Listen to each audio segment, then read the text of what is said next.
जब हम आईसीटी की बात करते हैं ना, तो आज के टाइम आपको पता है कि क्लास में प्रोजेक्टर यूज होते हैं, और धीरे धीरे प्रोजेक्टर का भी हम कहें ना अपडेटेड वर्जन, तो स्मार्ट बोर्ड आ गए हैं, स्मार्ट क्लासरूम आ गई हैं। तो आज के टाइम में क्लास में देखें तो इन चीज़ों का ज़्यादा यूज होता था, लेकिन हम आज की इस वीडियो में जानेंगे ओवरहेड प्रोजेक्टर क्या होता है, क्योंकि प्रोजेक्टर के बारे में तो आपने सुना है, लेकिन हम ओवरहेड प्रोजेक्टर के बारे में बात करेंगे, जिसको शॉर्ट में कहते हैं OHP। तो इसमें हम जानेंगे कि ओवरहेड प्रोजेक्टर क्या होता है, इसके क्या यूजेस हैं। ठीक है, तो सबसे पहले आप इमेज देख सकते हैं, ये क्या है, ओवरहेड प्रोजेक्टर की एक इमेज है। तो नीचे मशीन है, सबसे नीचे से अगर हम स्टार्ट करें, ठीक है, और यहाँ पर ऑन ऑफ का बटन है, और ऊपर जाएंगे तो आपको एक मिरर मिलेगा बड़ा। तो इस मिरर को कैसे यूज किया जाता है, आमतौर पर इस मिरर को, इस पर ट्रांसपेरेंट शीट आती है, ठीक है, उस पर कुछ रिटर्न मटेरियल भी होता है, उस पर पिक्चर्स भी होती है। तो इस जो मिरर है उसके ऊपर उस ट्रांसपेरेंट शीट को रखा जाता है, और इसको ऑन किया जाता है तो शीशे के नीचे से लाइट निकलती है। जैसे आपने देखा होगा कि जो प्रिंटर होते हैं बड़े वाले, उसमें से लाइट आती है, तो नीचे से लाइट आकर सीधा जो ऊपर की तरफ आपको लेंस दिख रहा है, बिल्कुल ऊपर की तरफ उस पर जाती है, और यहाँ से सामने वॉल या जो प्रेजेंटेशन जो शीट होती है वहां पर ये जाता है। और फिर उससे क्या होता है कि क्लास में बच्चों को अगर टीचर कोई इमेज दिखाना चाहता है, कोई कंटेंट दिखाना चाहता है, तो आसानी से इसके थ्रू दिखा सकता है। तो इसको हम क्या कहते हैं, ओवरहेड प्रोजेक्टर इसको कहा जाता है। इस तरह से इसका यूज किया जाता है। तो इसके लिए ऐसा नहीं कि कोई भी सीट आप यहाँ पे लगा सकते हैं, इसके लिए एक पर्टिकुलर ट्रांसपेरेंट सीट आती थी, ठीक है, उस पर कुछ लिखा होता था, या उस पर इमेज बनी होती थी। तो टीचर को अपने सब्जेक्ट से रिलेटेड बच्चों को कुछ दिखाना है, कुछ बताना है, तो इसके थ्रू वो बता सकता था। यहाँ तक कि ब्लैंक ट्रांसपेरेंट सीट भी आती थी, उस पर अगर आपको कुछ लिखना है, आप उस पर लिख कर भी बच्चों को दिखा सकते थे, जैसा यहाँ पर दिखाया गया है। तो इस तरह से ओवरहेड प्रोजेक्टर का यूज होता था। तो देखिए, पहले यूज होता था, लेकिन आज के टाइम में धीरे धीरे हम प्रोजेक्टर फिर स्मार्ट बोर्ड की तरफ बढ़ रहे हैं। तो आज के टाइम क्लास में आपको ये चीजें नहीं दिखती होंगी, लेकिन एक टाइम इसका काफी ज्यादा यूज होता था। तो इसके बारे में अगर हम बात करें, तो it is a type of device, एक प्रकार का उपकरण है। यह पारदर्शी शीट पर लिखे लेख अथवा आकृति को स्क्रीन पर प्रक्षेपित करता है। तो यहाँ पर क्या होता है, एक ट्रांसपेरेंट शीट होती है, उस पर मैथ से रिलेटेड भी हो सकती है, साइंस से रिलेटेड भी हो सकती है, सोशल साइंस से रिलेटेड भी हो सकती है।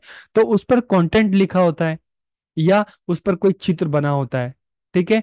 तो कंटेंट या जो चित्र है जो ट्रांसपेरेंट शीट पे है, तो ट्रांसपेरेंट शीट इस ओवरहेड प्रोजेक्टर का जो बड़ा सा मिरर है इस पे रखी जाती थी। नीचे से लाइट आती है, और ऊपर का जो लेंस है उसके थ्रू सामने जो दीवार है, जो वॉल है, वहां पर वो जो भी टीचर को दिखाना है वो इस तरह से वो पूरी क्लास को दिखा सकता था, बता सकता था उसके बारे में। तो इसका उपयोग बड़ी स्क्रीन या दीवार पर चित्र या पाठ प्रदर्शित करने के लिए किया जाता है। इसमें एक प्रकार प्रकाश स्रोत होता है। प्रकाश स्रोत जैसे मैंने आपको दिखाया कि नीचे से लाइट आती है, और एक मिरर होता है, दर्पण होता है, ठीक है, उस पर ट्रांसपेरेंट शीट को रखा जाता है, और उस दर्पण से होते हुए ऊपर लेंस तक लाइट जाती है, और उस ट्रांसपेरेंट शीट का रिफ्लेक्शन सामने की जो वॉल है उस पर पड़ता है। तो यह छवि को बड़ी स्क्रीन या दीवार की सतह पर प्रतिबिंबित करता है। और अगर हम इसके यूजेस की बात करें, तो देखिए अभी तक आपको पता चल गया होगा कि ओवरहेड प्रोजेक्टर क्या होता है। तो इसका यूज किस लिए किया जाता था, इसका उपयोग आमतौर पर शैक्षणिक या व्यावसायिक सेटिंग में किया जाता था। किस लिए, प्रेजेंटेशन के लिए, लेक्चर के लिए, ट्रेनिंग सेशन के लिए, और इसके अलावा यहाँ पर कलात्मक और रचनात्मक संदर्भों में भी, ठीक है।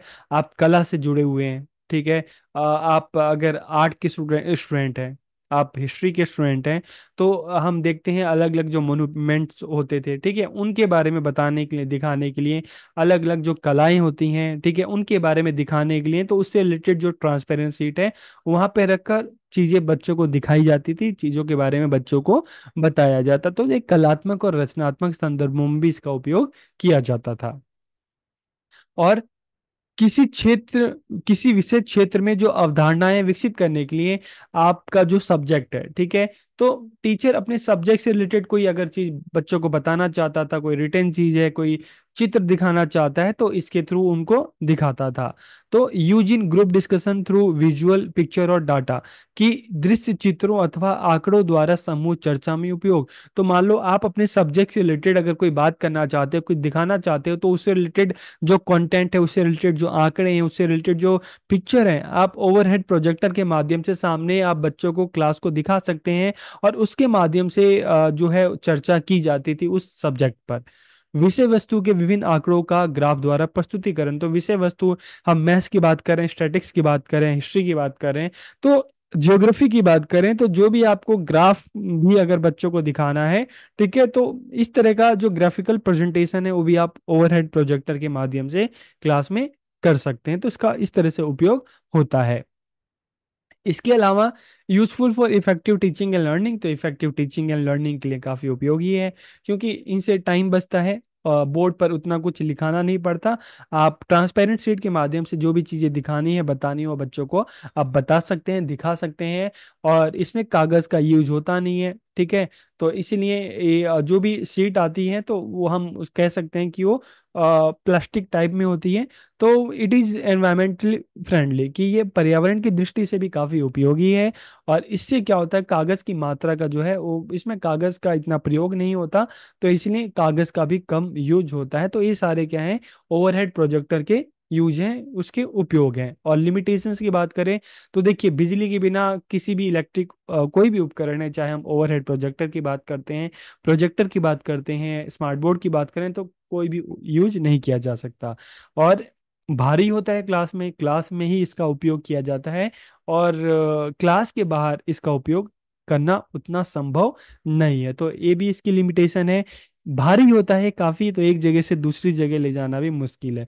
इसके लिए एक पर्टिकुलर क्लास में जगह होती है जहां पर रखकर बच्चों को जो भी प्रेजेंटेशन है, जो भी सीट है ट्रांसपेरेंट, उसको अच्छे से देख सकें। उस तरह उस जगह पे इसको रखना पड़ता है। और अच्छी ट्रांसपेरेंसी तैयार करने के लिए अच्छी लिखावट की जरूरत होती है, ताकि सब समझ सकें। तो ये इसकी कुछ लिमिटेशन है, कुछ इसकी सीमाएं हैं। तो इस तरह से हमने ओवरहेड प्रोजेक्टर की बात की, कि ओवरहेड प्रोजेक्टर क्या होता है, आपने उसको पिक्चर भी देख लिया कि किसे कहते हैं और इसके यूजेस क्या क्या है, लिमिटेशंस क्या क्या हैं। तो वीडियो आपको कैसी लगी, कमेंट करके जरूर बताइए। आप सबका बहुत बहुत धन्यवाद।